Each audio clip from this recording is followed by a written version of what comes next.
Hey Karen, I hear that as a manager, I should also be a coach, but I'm not sure exactly how to do that. What should I do? Asking for a friend.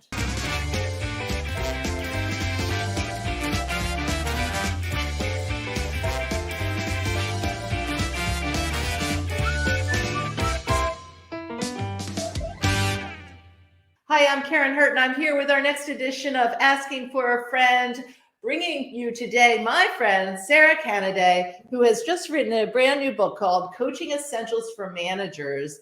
Sara, welcome to the show.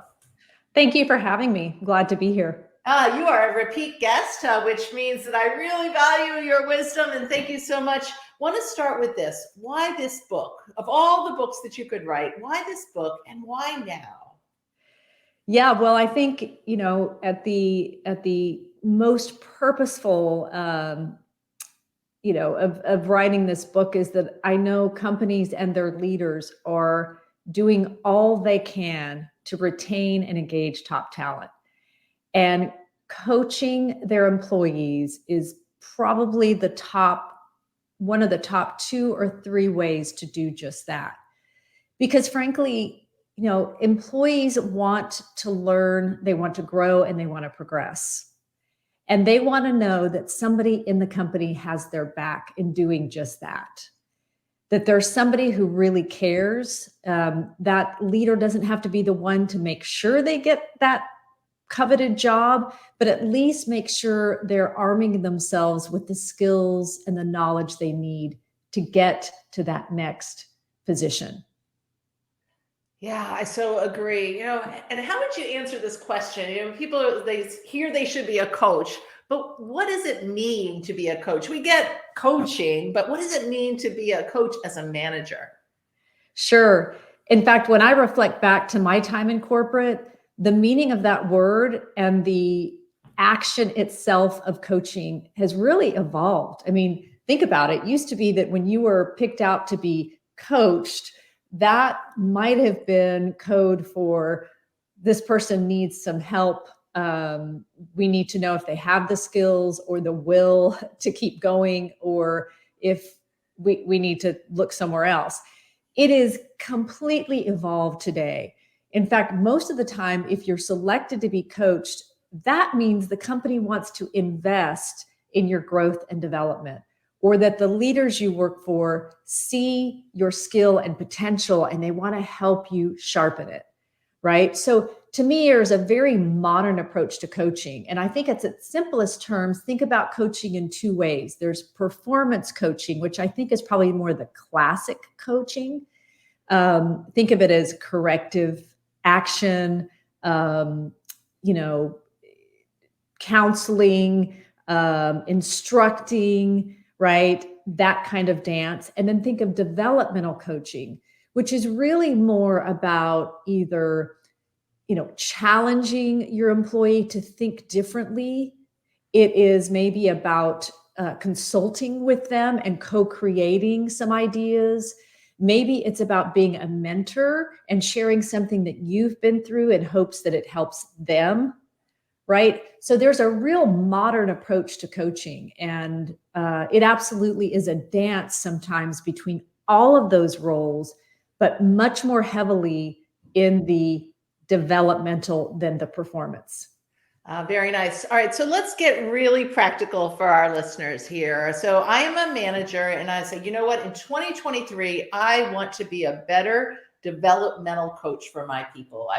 We've got the basic performance stuff going. Now, how do I show up? What are some practical tools or techniques that I could use to make that happen? Well, for starters, you can make developmental coaching more of a practice, right? Because initially, I think even employees are a little suspicious or they feel awkward talking about their professional aspirations because it's not something that's typically done. So if you make it part of your routine and your cadence during your one-on-one meetings to save time to talk about developmental coaching, then both you and your employee get used to that conversation and it happens more organically and more naturally. Oh, I love that. So if you Yeah. know that at this point in the one-on-one, we're going to shift over to that conversation, and that's something I can anticipate, and I can bring the things that I would want to work on as part of that. Good, good. Absolutely. Yes. And I would say to leaders who are probably rolling their eyes right now, thinking, yeah, I got time for that, right?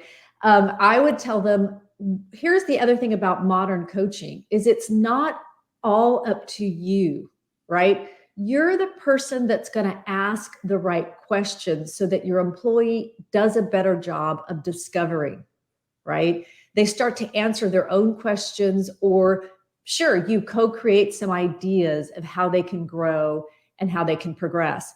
But it's ultimately up to them to then carry out those ideas, suggestions. Yes, you can have your part. Maybe you're introducing them to a colleague. Maybe you're making adjustments in their workload so they can attend a semester long course or a high potential program within your company. But ultimately, it's the employee's responsibility to grab that ring, if you will, and take it to the finish line. Nice, nice. Before we close, I know you've got some really good questions. And what I love here is this is really practical, right? You could just look at this and there's a checklist and there's a coaching self-assessment. So could you give us, maybe you've got a chapter in here on effective questions. Could you give us a couple of really effective questions that are really your go-to favorites? Well, I think one that has more to do with the touchy topic of perhaps somebody's approach or behavior that might need adjusting. They may be wicked smart, well intended, but they just have a subtle nuance that's keeping them from being more impactful, or they're impacting others, right? Let's say it's somebody who is really good at asking the devil's advocate questions in meetings. But what they don't realize is that they're sucking the energy out of the room. And so ideation sort of comes to a stall and people, they don't really want to contribute. So, maybe what you ask them is, start by saying, how do you think that went? And then, what is it that you want for yourself, right? How do you want people to see you? And then let them tell you. And then the next question is, are you open to hearing what I think might be getting in the way, right? And then if they hesitate to change their approach, maybe you're getting them to change their approach on something else. Another question would be, what makes you resistant to the idea of switching things up, right? Whether it's the same way they do a report every month, the same way they approach a particular problem. Those are things that kind of get at a deeper level, because if you just keep going, they may resist doing something different because you never got at the heart of what's keeping their mindset where it is. I love it. Sara, thank you so much. Really appreciate the conversation. And again, the book is Coaching Essentials for Managers. See you next time on Asking for a Friend. Thanks for having me, Karen.